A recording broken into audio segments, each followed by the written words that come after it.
नारायणपुर से। राधे राधे महाराज जी। महाराज जी, 84 लाख योनियों में क्या मनुष्य जीवन एक ही बार मिलता है? यदि हाँ, तो बाकी योनियों में तो जीव प्राय ज्ञान विहीन होता है, तो ऐसे में इन सभी योनियों में वो अज्ञानतावश असंख्य पाप कर्मों से युक्त होता है, तो केवल एक बार मनुष्य जन्म लेकर राधा नाम जप करके वो अनगिनत पाप कर्मों से मुक्त हो सकता है? हो जाएगा। संस्कृति मांझ बरियाई के पायो, मानुष देह वृथा कत डारत। संस्कृति के चक्र को भगवान रोक कर, संस्कृति माने 84 लाख योनियों के चक्र में भटकते हुए जीव को रोक कर और अपनी कृपा से उसे मनुष्य जन्म देते हैं। जैसे हम भैंस, कुत्ता, सुअर, प्रेत कोई भी योनि में हो तो हमसे पुण्य कर्म तो होने वाला नहीं जिससे हमें मनुष्य योनि मिले।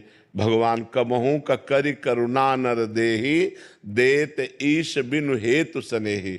बिना हेतु प्रेम करने वाले भगवान कभी करुणा पर दृष्टि पड़ी उस जीव पर कि बेचारा, तो उसे मनुष्य योनि दे दी। अब मनुष्य योनि बड़े भाग मानुष तन पावा, सुर दुर्लभ सदग्रंथन गावा। साधन धाम मोक्ष कर द्वारा, पाई न जे परलोक संहारा।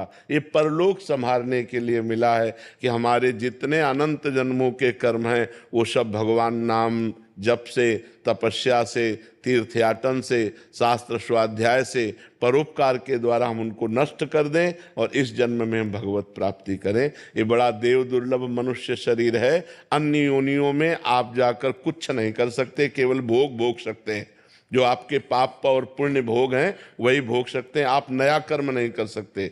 नया कर्म केवल मनुष्य योनि में कर सकते हैं। और यहाँ आकर इतना प्रमाद चढ़ जाता है कि हम भगवत मार्ग में आकर अपने पाप नष्ट करने की बात छोड़ करके और पाप कर्म करने लगते हैं और ऐसे ऐसे पाप कर लेते हैं कि हमारी फिर दुर्गति हो जाए। यदि हम भजन करें और भजन में हमारी कमी रह गई और भगवत प्राप्ति नहीं तो हमें पुनः मनुष्य शरीर मिल जाएगा और फिर भजन करने को मिलेगा। यदि हम भजन नहीं करते और पाप कर्म करते हैं तो फिर अन्य योनियों में हमें जाना पड़ेगा, मनुष्य योनि हमें नहीं प्राप्त होगी।